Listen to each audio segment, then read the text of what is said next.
ቡዜ ታሰረች። ለምን ታሰረች የሚለውን አሁን በዚህ ቪዲዮ ላይ መነግራችሁ ይሆናል። ቪዲዮን እስከ መጨረሻው ማየታችሁን እንዳትረሱት። በጣም በሚገርም ሁኔታ እንግዲህ ዛሬ ላይ ቡዜ ታስራለች ማለት ነው። እውነት ለመናገር ከሆነ እኔ እንኳንም ታሰረች ነው ብሎ ለምን ብትሉ ሩታ ላይ ሴራ ታደርጋለች። ሩታን ክፉ ነገር ታወራለች። ሩታን መስደብ፣ ሩታን ማንቋሸሽ ነው የሷ ስራ።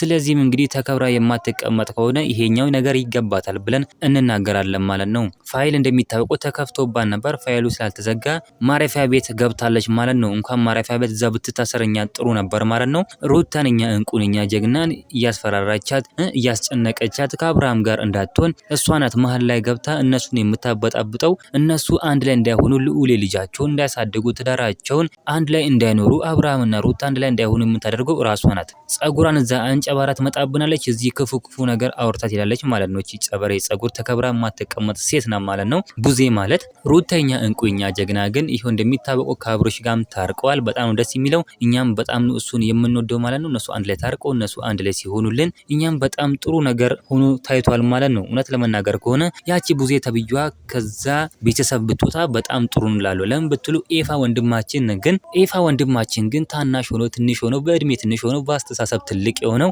ከሩትዬ አጠገብ አለ። ከሩትዬ ጎን የሚቆም ልጅ ነው ማለት ነው። በጣም ነው የምንወደው ኤፍሬም ወንድማችን እያላችሁ እናንተም ኮሜንት ላይ መጻፋችሁ እንዳትረሱ። ያቺ ቡዜ የምትባለው እንኳንም ታሰረች እንላለን። ሩተኛ እንቁኛ ጀግና። ቪዲዮ ላይክ፣ ቻናሉን ሰብስክራይብ ማድረግ እንዳትረሱ። በሌላ ቪዲዮ እስከምንገናኝ በያላችሁበት የዓለም ዳርቻ ሰላማችሁ ብዝት ይበልልኝ። ደህና ሆኑልኝ።